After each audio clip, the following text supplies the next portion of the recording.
I don't know if you've ever noticed this, but sometimes it can be hard to watch our words. Sometimes before we even notice it, we let something slip out of our mouths that we didn't mean to say. And Jesus knows that that's something that we'll wrestle with. And he tells us something about what that means for us in our hearts. Sometimes when somebody says something mean and then they're like, oh, no, that's not me. I didn't really mean that. Sometimes we'll think, no, you said what you mean and you show me something about yourself. And we like to apply that to everybody but ourselves sometimes. Here's what Jesus says in Matthew chapter 12. He says to the Pharisees, make a tree good and its fruit will be good, or make a tree bad and its fruit will be bad. For a tree is recognized by its fruit. You brood of vipers, how can you who are evil say anything good? For the mouth speaks what the heart is full of.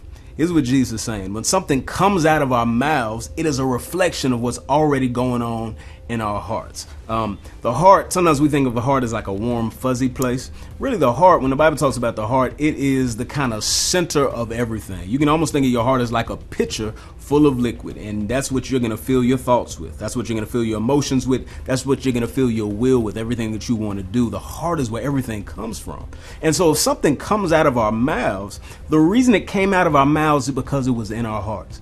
Sometimes when we, say something out of anger, we think, well, that person provoked me. They did something mean. Well, I want you to know, no one can provoke anything to spill out of your mouth that wasn't already in your heart. If I have a cup full of water and I trip, there's no way I can spill bourbon out of a pitcher that was full of water.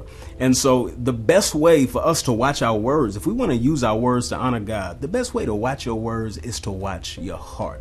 Anger and rage is not going to spill out of your mouth unless that's also what's in our heart. So it's a good time before we get into some crazy argument, before we get into some provocative discussion, to check what's going on in our hearts. Because as Jesus says elsewhere, we're going to stand before God and answer to him for these words. And the good news is that Jesus has given us his spirit to purify us. He's given us his spirit to work on our hearts. And our prayer should be that our hearts would look more and more like his so that our words can do the same.